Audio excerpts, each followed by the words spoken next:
I'm doing kind of this thing on meditation and mindfulness. Just because I thought it was kind of pertinent just with kind of everything going on. I myself have been a little bit more stressed out than usual with this whole COVID thing and just us being at the front lines for it. I feel like it really affects us a lot. And um, even though we've been a lot slower, like I think there's still just like this scare factor of like what could happen. Am I going to get sick? And obviously we hear about those crazy cases of like healthy practitioners getting ill.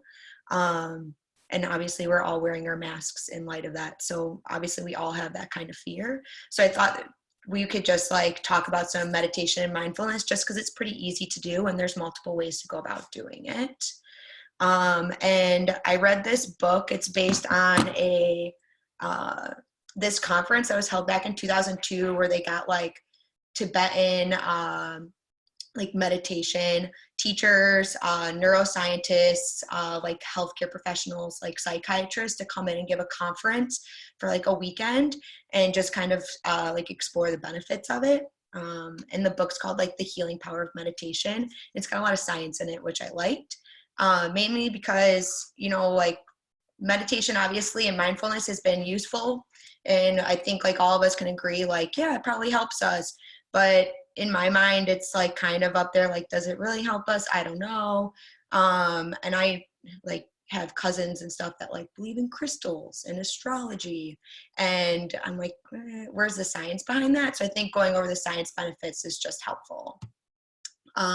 So this was, how do I get out of there? You go. So this was just like kind of a cool quote. I thought like the most important thing is that you're able to recognize this tremendous inner power and capacity that you are endowed with and that you spend time with it. AKA we're all freaking awesome and we should appreciate that. So this is just the science of, oops, I was supposed to say meditation, not mediation. So a lot of these studies, they went ahead and just took all these people that had a lot of practice with meditation, and even some of them, they had people that had never really done meditation before and then went ahead and did studies after they meditated for an extended period of time. So one of the things is like, so when you're happy, joyful, calm, that's usually like the left frontal lobe or the left amygdala is more activated in those situations compared to when you're sad, angry, or stressed. It's the opposite. And they found that the more like people had meditated and they went ahead and did MRIs of these people, their like just general being, like even when they were like more upset or anything like that, the more left frontal lobe and the left amygdala were actually still more active. So it kind of just switched their brains in that sense, so that more of those areas were kind of more activated throughout their day. And generally like their outlook had also changed. So it's not just like it actually just changed the wiring of the brain, which was pretty cool. Another one, which I think is pretty cool too. So the brain plasticity. So there's this lady. So basically she did this study on these people where they went ahead and did 3 months of meditating, which if they were doing it like all day long, just so that they could like show actual like tracking of this, because obviously they're not going to be able to do this like a couple years later a lot of times. So they did 3 months of meditation and they actually ended up having cortex thickening. So if you look on the left is like a normal brain, on the right is actually like Alzheimer's, but there's like cortex shrinking, which is something that just happens with aging. And these people actually ended up got their cortex kind of more thickened, or they had decrease in the actual thinning of their cerebral cortex. And she did this based off of the fact that anytime you practice anything, her main like example was juggling. So with like spatial awareness and stuff, she had like, they have people that juggled for 3 months. And their areas of like spatial awareness and like their ability to control their hand-eye movements, those areas of their brain actually thickened in those 3 months. So that's why she used this 3-month marker for this meditation, is because like even practicing languages or anything like that, if you do it for 3 months, you can actually have brain changes in those areas. So meditation has benefits in that as well. So it's just like practicing juggling or a language. If you actually do it and stick to it for an extended period of time, there is benefits to it. Another one was just like neuronal connections. So usually when they were like doing MRIs and they had these people go ahead and just like sit there underneath these, your brain is in different waves throughout your whole brain. But once they had people meditate and try to actually do all their meditating, actually more of their brain was firing off in the same wave frequency, which kind of allowed more connections. And then just kind of like this neuronal firing. I thought this was really cool. So they had like the happiest men on earth, these Tibetan monks, come in to the University of Wisconsin. So they went ahead and put them and connected them to an EEG monitor. And they're like, okay, meditate. And they basically just like had crazy gamma waves. And they were like, well, the machine malfunctioned. So they like re-put it on this guy's head, like reconfigured it, all of it. And once again, like this guy's like gamma waves just went like crazy. And they were like, this has only been seen mainly with seizures. But obviously when like these people have like the gamma waves, like with seizures and stuff, like these people have no control. But obviously these monks were just sitting there. And it was with like multiple monks that had been doing this. Whenever they meditated, these had increased gamma waves, which is, you can see, which is can be with like heightened perception. And they were able to control more of their brain activity. So when this was happening, like if they had like, they compared it to people that were like listening to like random babies crying, which is probably like the worst sound known to mankind, and most annoying sound, or other loud noises or anything like that. And they were able to tune those out and actually focus more. So I think that's kind of awesome just for us as ED people, like patients being loud, nurses trying to talk to us or talk to other people, or like people next to us talking. Like we would potentially be able to focus more on what we're actually doing and not letting kind of the sideshows kind of distract us, because we're already getting distracted enough as it is. We don't need to be we don't need to be distracted by like other things that we don't need. Also, there was one of the studies, they showed less alpha waves. So alpha waves are just like, if you were to close your eyes and just sit there, your brain would show like most like alpha waves, which is like kind of just being drowsy. They did this one activity where people were doing this monotonous activity, which I'll get to later. And the people that had been practicing meditation just had less alpha waves. And so they were just kind of more heightened and more ready, even though that they're in this like calm state, to like be able to perform tasks. Also, there's been some studies that like it's been increased with like your telomeres and stuff like that, which also I thought was crazy. There was this study that if men with cardiovascular disease over the age of 50, if you had a decrease in your telomerase production, you were most like you had a 50% chance dying in the next 10 years. So it just kind of shows that it's like beneficial, and most of these people ended up having increased production of this. So I think that's just beneficial. And then this one was pretty cool that I thought of. So this is that activity I was talking about. So as you can see, I have a big bar on the left and a small bar on the right. They took these people and they spent a whole slew of time going through this study for it. So they had a big bar that would pop up on the screen, and every 2 seconds the bar would change and either be a big bar or the small bar. And they did a whole pre-test of like seeing like what's the slightest difference between the sides of bars where you can tell the difference 75% of the time. So they tested these people, they made the bar like bigger and smaller for the smaller bar to see like how close to the big bar they could actually get and tell the difference. Then they had these people sit there for 32 minutes, and every 2 seconds the bar would switch, and it would either be the big bar or the small bar. And they had to like push a button, and every time the small bar came up. And obviously the people who had practiced meditation, because they probably had decreased like alpha waves, they were actually able to focus better. So sorry, I did note cards so that I wouldn't forget things. So they like had more brain activity, and their brains were actually like showed more activity when the shorter bar showed up. So they were perceiving it better, and they like generally reacted faster. They also did the flip, that they had to push the bar every time it was the big bar and stop. So it had more control over that actual impulse to push the bar. And they performed like highly like better too, which I think is it was just kind of a cool study. Also, I would not want to sit there for 32 minutes and push a button and look at a bar. That just sounds absolutely horrible, and I probably would fail it miserably, just because my attention span would not be able to hold it. So their attention spans were increased. They had greater perception, and it just showed heightened activity in their brains when they're actually performing these. This was also another one that I thought was just interesting, especially for us with what we're going through right now, is just emotions. So they had these people that had been meditating for 3 months at this retreat, and another like group of people who weren't meditating were at the retreat for 3 months. So they're kind of in the same environments, but these other people were not meditating, the other ones were. So they showed them video clips of Fahrenheit 9/11 during these like things, and they then like did self questionnaires afterwards, like how did you feel about this, like what emotions are you feeling, and I think they had like 72 emotions that they could pick from. And so they were going off about this, and so they showed them like clips, it was horrible, of like Iraq beforehand, and it was like kids playing in the street, and then Iraq after, of like bombings and stuff like that, and then like soldiers being like how they get prepared for war, and then like little kids after war and stuff like that. Basically just like tearing at your heart with little kids in the midst of all this. And obviously like everybody was really upset about it. They obviously didn't appreciate these images.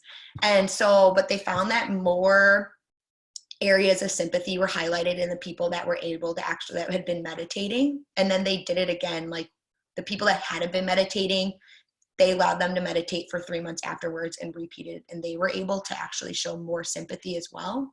But they also showed less aversion to the suffering. So they were less likely to actually choose words such as like contempt or disgust. So these people were able to handle these more extreme situations better, but also like have more sympathy or like empathy that goes along with it, which I think during our situation working in the emergency department, we see people suffering all the time, and it can easily get you burned out, and it can make you like disgusted with what's going on. And then, you know, you kind of just become jaded and can tune things out. And it just showed that it can make you like more resilient to seeing these kind of situations, which I think would be beneficial for us. So it was kind of cool. Also, Fahrenheit 9/11 is a great movie. Then the same lady who did kind of like the cortex stuff, this was part of her study too, after 3 months of like meditating, like what's been going on. She also showed like thickening of the hippocampus and the insula, which is actually part of the paralimbic system. So the like the insula is part of like doing like visceral processes. It controls like basically like your steady state of like heart rate, breathing rate, hunger, other things like that. And that actually enlarged, and it could actually help people like lower, and it's been proven in other studies, it can actually help you like lower your baseline heart rate, your baseline respiratory rate. And maybe during all of this, your hunger, because I've been eating like crazy. And then they like also show that like people like with insulas that have some like more like dysregulation with it, it's like IBS or anything with these kind of like pain syndromes that are kind of like out of control and more stress related. They had like with enlarged insulas that kind of went down. And then obviously with the hippocampus, that's more like emotions, like empathy, like memory. I mean, I'm sure you know, like Korsakoff's is with like the hippocampus shrinks, and then therefore you can't produce memories as well. And then they also show that you get a decreased size of the amygdala, which is more of like the fight or flight, which if you do that, like if you have destruction of it in animals, that makes them more tame. And then it's been shown with humans, it makes them more like placid and calm. So they actually had decreased size of their amygdala after meditating for 3 months, which kind of just shows the benefits of it, and shows that like you're kind of more able to control your reactions to things. So then in healthcare, now I'm not like actually an expert on this. I don't know kind of that much about it, but so one of the things is mindfulness-based stress reduction. This was back in like 1979, I think.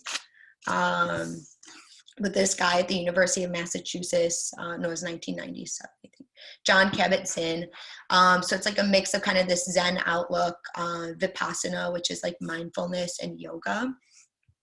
So his actual 4 pillars of this to help people with like depression or just generalized stress or anything like that is, so body scanning, it's a type of like focusing. It's just focusing on like one part of the body and then scanning up and just sitting there.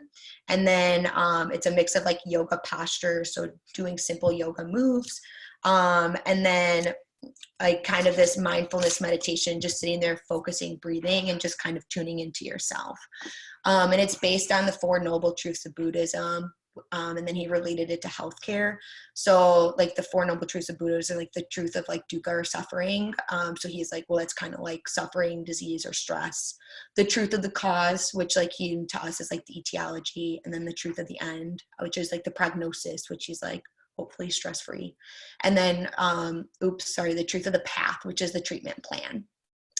So basically his whole goal is like, we are human and we are constantly moving and we focus on all of these things. We have thoughts, we ruminate on them, they get to us, we stress out about it. We can't stop thinking about from one thing to another. But he's like, we just like honestly need to stop and just kind of be. And so he focuses kind of on this, and that kind of helps with that. And it's been proven, like there's been studies about it. It's helped people like regulate their emotions so that they don't act out as much. It's helped with coping skills, especially with people that, you know, they showed like parents that had substance abuse issues and were raising kids. It helped like with them raising kids and being able to cope with kind of their desires to use things in stressful situations. It helped with focus and attention, and then like working under stress. So it doesn't like, you know, we say like stress relief. Well, stress is like constantly around us, but it's kind of the benefits of how do we actually handle stress. We can't get rid of stress. It's a stressful world. That's what it is. But can we kind of just like work through it and perceive it differently? And then this is one of the ladies that like does it. So her name's Dr. Makes. She just like has people like sit there initially, just says like, just be with your thoughts, let things flow in and out is how she kind of like has it. And she's like, she just doesn't want you to react to them. And then questions she has to ask afterwards is like exactly what is thinking, so that you kind of like perceive like what is thinking, stuff like that. And when does a thought become dangerous? So it's more, her take on that is like, we can have a thought and we can act on it, but when we are stuck in our ways and we're rigid with like, I'm right, or this is the way it is, this is the way it is, this is the way it is, which kind of can be like seen with the people that are depressed, that becomes dangerous. And that kind of taking a step back and thinking about these thoughts that you have and not actually reacting to them can be beneficial in helping it. And then another one, there's mindfulness-based cognitive training, which is based off cognitive behavioral therapy. It was mainly used for people with major depressive disorder. And this was kind of more of an individual teaching because the previous training was based off of like group therapy. And it actually showed that like people that had already like 3 relapses of this major depressive disorder had decreased relapses, because they kind of were able to rethink and not get stuck into this path of, I'm stuck in this way, these thoughts are like who I am, which I thought was great. Especially because like, I don't know, in the ED, I feel like a lot of times we can get stuck in ways of like, am I a good enough doctor? Like stuff like that. And that can potentially help us with it. So this is just, I'm glad the other 2 took a fast talk, because this is just kind of fast, because I didn't want it to be like burdensome or anything like that, because it's not really wellness. So like how to practice. So like mainly the goal of this, like in the end, like Buddha had said, which there are many thoughts of actual meditation or practices of it, is like to tame this mind of ours. And it's to practice kind of 4 things: compassion, understanding, patience, and then coming content with who we are. But how do we do this? So obviously, as you can see, like with their actual practice in Buddhism, there's samsara and nirvana. Samsara is just kind of like this existence. It's a cyclical thing of birth and death, and it's just always suffering, and there's always just this stressors in our lives. And nirvana is kind of elevating above that and just kind of being, and it kind of more paints this better aspect of it. As you can see in the photo, it's brighter and cheerier. So, and it's been like throughout history, kind of like even Hamlet had said, due to Shakespeare, there is nothing good or bad, but thinking makes it so. So it's just kind of like, hey, like we need to take a moment, actually look at what we're thinking and become above that. So there's like this whole thing about it. And obviously this is where I'm a freaking novice when it comes to this. So there's two parts to the mind. There's the appearance, which are our thoughts. They can be fleeting. We need to realize that like thoughts come and go, but that does not make us like who we are. It's more of the reality and kind of like how we actually react to different things. And they go on more about reality, and that was kind of just higher above my understanding of things when they were talking about it. But I think what we need to realize is just like we can have thoughts, especially when we're meditating or becoming mindful. So like they said, like meditation is this thing called samadhi. It's this like detached equilibrium, but the detached is like just not being there. Like we're not just becoming robots or anything like that. It's just not becoming exaggerated. So when you're having these thoughts, when they're fleeting and they're coming, don't react to them and don't become exaggerated. So there's mainly two ways, or like the main way that you can go about doing this, and most of us start off like mainly with headspace or anything like that. Like it has us focus on the breath. That's shamatha with support. So you can focus on your breath. They even said like a mantra or a prayer or your five senses, as long as you just try to like focus on something. And you're going to have thoughts, and don't try to get rid of your thoughts. You just allow them and let them kind of float by. Like what they had said is just like clouds in the sky. Like if a cloud's in the sky, like you're just going to let it be, look at it and let it float by. And then obviously you can start practicing with shamatha without support, which is just kind of actually just trying to like relax your mind. But I myself cannot do that, because then I start thinking about really weird things. So like the main point of this though is they even touch base on it, is there's so many things that you can go ahead about doing this to become mindful. Yoga is a big one, which we even talked about in the mindfulness like therapy. Is yoga is a big part of it. Practicing Zen could be another big part of it. Prayer, even Taoism with like Tai Chi is part of it. So there's all these different things you in your own way can practice. It can be sitting there just for 2 minutes every day practicing. It can be listening to Headspace. It can be doing yoga, especially like focusing on your breath. With Zen, I'm like even like sometimes when I'm running, I'm like not thinking at all. And I was like, oh, well, maybe that's why I like running so much. There's just so many things that we can practice, but I think it's beneficial that we try to do one of these things, whichever thing you think is best for you. I know like a decent amount of us do yoga, and I think great thing, like, hey, sign up for Headspace. I know like all of us have, but have we actually used it? I listen to the nightly soundscapes personally, but that's not mindfulness. Just because it like can actually potentially help us, especially during scary times like this. And I think if we practice it now, it can benefit us later on in our careers. It obviously, like I said, can make us more resilient. It can actually change our brains. And I think then we would just like, even in the end, A, become better to handle situations, but B, like probably become better practitioners. Because like I said, it can also increase your empathy and sympathy. So I think also, obviously, you have to practice at sunset. If you search any of these 4 words, sunset images come up. Yeah, that's it.